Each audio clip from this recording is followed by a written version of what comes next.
my Pisces rising, suns and moons. This is your monthly prediction video for the month of May. And I picked 5 most important events.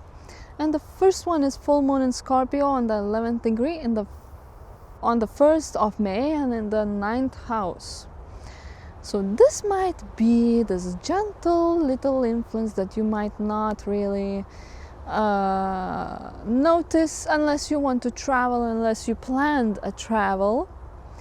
And that, in that case, there can be something that comes up and it's not super pleasant, like some situation. If you, let's say, wanted to travel, maybe you have a partner who travels with you and they, I don't know, don't bring passports, don't bring flight tickets. I mean, who uses paper tickets nowadays? Nobody. Maybe, you trusted another person to take care of the travel plans, but they disappoint you, because Scorpio is about trust. So I think this full moon is very much about this trust. Also, Scorpio is about the truth. If you were dealing with a foreigner, that foreigner might, oh my god, the dog, oh my god, I hit the microphone, I hope you don't mind. So yeah, about the trust. So a foreigner might tell you the truth, and it might not feel pleasant because moon is not feeling strong in Scorpio. It's the weakest position and it's a full moon, so you can imagine the drama and intensity. Other than that, this can be a very insightful spiritual kind of experience, although usually that's about the 12th house, but it can be about learning some knowledge in terms of life meaning. If any of you have existential crisis, this full moon is very eye-opening. So yeah, I think that would be all for this full moon.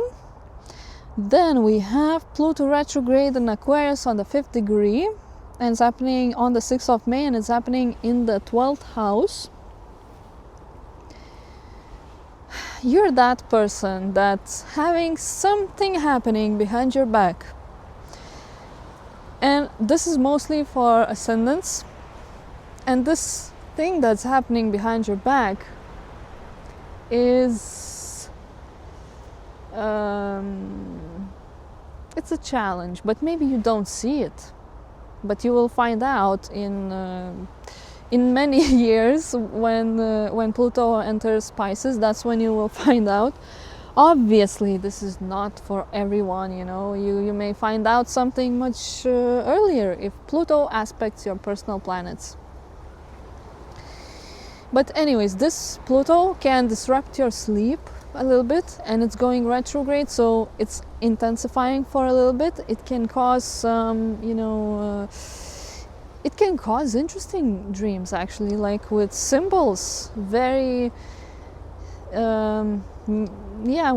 with symbols, very meaningful dreams, and it can surprise you quite a bit.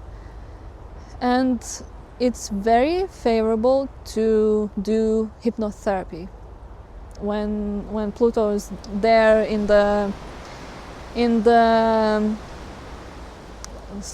wind is so strong. When Pluto is in the 12th house, it's very favorable to do hypnotherapy and any kind of therapy, because that's when you will get the most answers, the most insights. It's a tense but very insightful kind of time when it comes to your subconscious. Okay, the next one is new moon in Taurus on the 25th, and it's happening on the 16th of May, and it's happening in your 3rd house. So This is nothing like major because it's in the third house, so maybe you can actually start a project that's related to reading, writing, communication, maybe some socializing. Yeah, communication is socializing. Anyways, it can be some new project, cognitive kind of talents related project, or some skill, developing some skill as well. And new moon in Taurus is very real and materialistic. So if you build a project, it's favorable to do it with your hands, and to do something tangible, like pottery. Is that the word? Things like that, and any crafts. Yeah. What else? Some people might buy a new car, but that's very specific. If you don't look for buying a new car, you won't do it.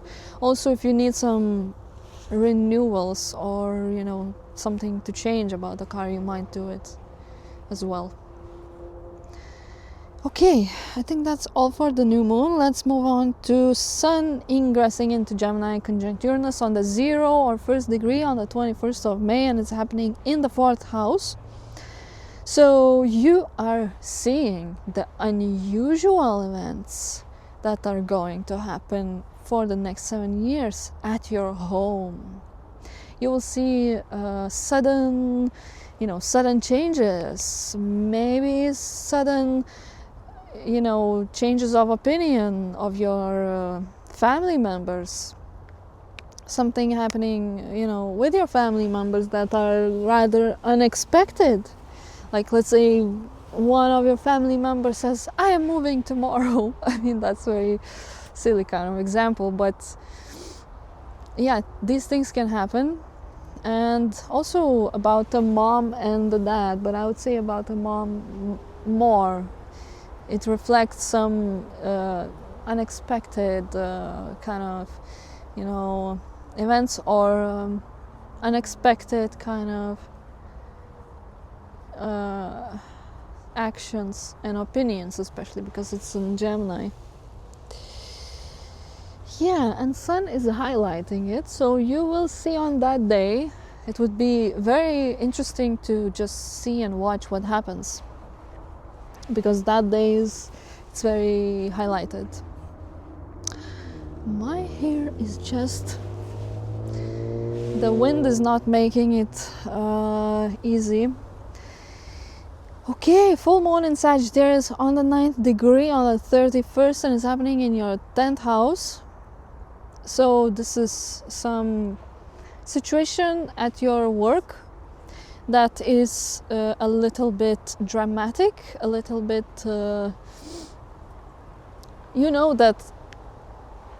that decisions could have made in a better way. Like, someone is being irrational, and hopefully that's not you, but you can expect, especially more emotional people at your work, if you have them, they might do something that is affecting your own work and maybe your own reputation, because it's about reputation. Oh my god, what is this? So some people might hear good news, like they are starting a new job, and they would hear the news about it.